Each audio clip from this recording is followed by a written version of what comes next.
नमस्ते, I am Arpita, a special educator and a trainer.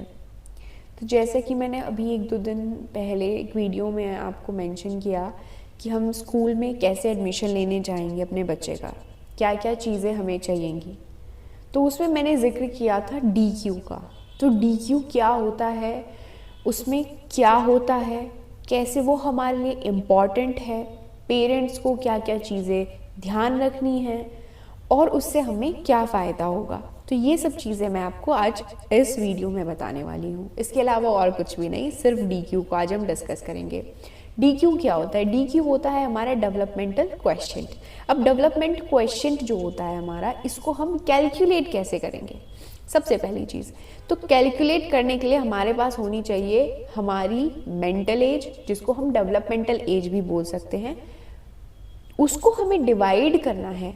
उसको हमें डिवाइड करना है किससे? Chronological age. क्रोनोलॉजिकल एज होती है बच्चे की कि जब वो बच्चा बर्थ हुआ उससे और अब तक की उसकी मतलब वो किस एज का है एक्चुअल में, ठीक है। तो उस एज से जो उसका मेंटल लेवल एज है उसके साथ उसको डिवाइड किया जाएगा एंड देन उसको मल्टीप्लाई किया जाएगा विद 100। तो इस तरीके से हमारा डेवलपमेंट क्वेश्चन निकल जाता है।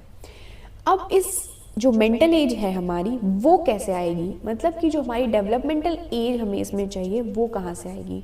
उसके लिए हमें जाना पड़ता है स्पेशलिस्ट, जहाँ पे मैंने आपको बताया था कि NIEPD के पास जाइएगा आप, वहाँ पर आपको स्पेशलिस्ट मिलेंगे एंड देन वहाँ पे आपके बच्चे का असेसमेंट होगा। अब ये जो स्पेशलिस्ट हैं ये कौन होंगे?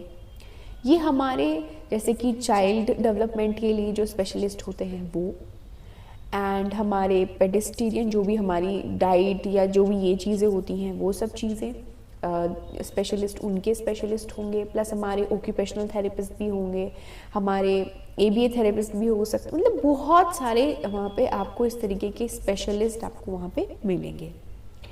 तो बहुत सारे इन द सेंस मैं ये भी नहीं कह रही हूँ कि वहाँ पे क्राउड मिलेगा आपको, बट मेरा कहने का मतलब है कि बच्चे के अकॉर्डिंग वहाँ पे आपको स्पेशलिस्ट मिलेंगे। 4-5-6 एरिया जो भी होते हैं हमारे, जैसे कि एरियाज़ अब क्या क्या होते हैं, जब आप जाएंगे बच्चे को लेकर तो वो स्पेशलिस्ट जो वहाँ पे बैठे होंगे वो किस एरिया पे आपके बच्चे को जज करेंगे या फिर कैलकुलेट करेंगे या फिर कंपेयर करेंगे, कुछ भी कह लीजिए। तो सबसे पहली चीज़ तो ये चीज़ ध्यान रखिएगा कि बहुत सारे क्वेश्चंस पेरेंट्स से भी पूछे जा सकते हैं और बहुत सारे क्वेश्चंस सिर्फ बच्चे से भी पूछे जा सकते हैं। तो इसमें आप गुस्सा ना करें या फिर ये चीज़ ना हो कि बच्चे को आप अकेला नहीं छोड़ सकते हैं, ये वाली चीज़ नहीं होगी। आपको उनके साथ बच्चे को अकेला छोड़ना पड़ेगा, बिकॉज उनका बिहेवियर चेक ऑन तभी हो पाएगा जब वो देखेंगे बच्चे को कि वो क्या कर रहा है, क्या नहीं कर रहा है, किन किन चीज़ों को किस तरीके से ले रहा है, कैसे वो रिएक्ट कर रहा है। तो ये सब चीज़ें वो अकेले में किस तरीके से कर पा रहा है, तभी उसका एक प्रॉपर असेसमेंट होता है। क्योंकि पेरेंट कितना भी ना करे लेकिन कहीं ना कहीं बच्चे का थोड़ा सा वो हेल्प आउट कर देते हैं, है ना। तो इसीलिए बहुत सारी जगह पे आपको शायद अलाउ कर दिया जाए, लेकिन बहुत सारी जगह पे आपको ये कहा जाएगा जब आपसे जो क्वेश्चन करने हैं वो कर चुके होंगे, आपको फिर बोल दिया जाएगा कि आप बाहर बैठिए, हम आपके बच्चे के साथ अब ये चीज़ें करेंगे। अब वो चीज़ें होती क्या हैं, क्या क्या चीज़ें वो देखते हैं? सो बेसिकली वो देखते हैं फाइन मोटर्स की, ग्रोस मोटर्स, आपकी बिहेवियर्स, सोशल बिहेवियर्स कैसे हैं आपके बच्चे के, ये सब चीज़ें आपके बच्चे से रिलेटेड।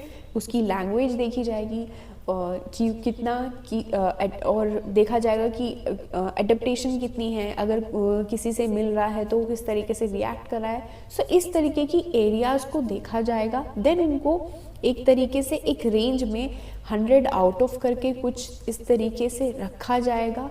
फिर वो जो कैलकुलेशन आती है वो जो भी हम वहाँ पे स्पेशलिस्ट होंगे वो अपने एक स्केल्ड से करते हैं। ऐसा नहीं है कि वो अपने अकॉर्डिंग मार्क्स दे देंगे, ऐसा नहीं है। तो ऐसा ना सोचे कि उन्होंने आपके साथ कुछ सही या गलत किया है, दूसरे के बच्चे के तो ज़्यादा आ गए हैं, तो ये कंपैरिजन आपको नहीं करना है।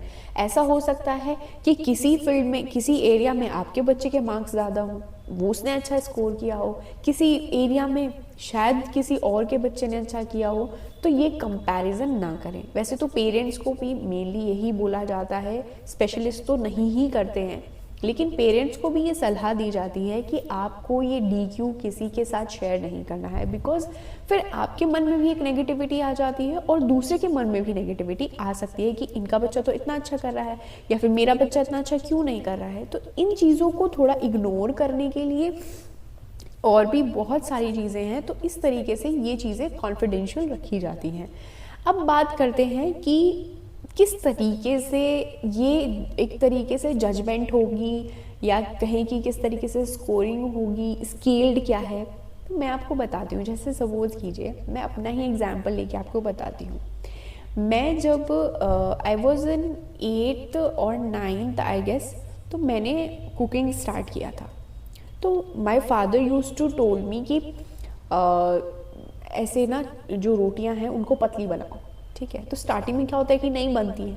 ऐसे ही mother used to tell me कि तेल मत डालो, तेल कम डालो, इतना तेल क्यों डाल दिया, ठीक है। कभी नमक ज़्यादा हो जाता था।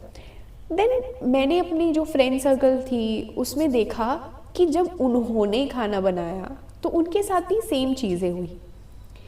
इसी चीज़ को अगर हम लें हमारे नॉर्मल घरों में भी, आपने देखा होगा कि जब बच्चे का एक प्यूबर्टी एज आता है तो उसमें बहुत सारे चेंजेस आते हैं। तो देखा होगा ना, आपने बोलते हैं अरे नहीं नहीं तू छेड़ मत, अभी उसका थोड़ा एज ऐसा चल रहा है, समझ जाएगा, थोड़े दिन बाद मैच्योर हो जाएगा। तो वो सब चीज़ें क्यों होती हैं? वो सब चीज़ें इसीलिए होती हैं कि एज के अकॉर्डिंग आप डेवलप होते जाते हैं, मैच्योर होते जाते हैं।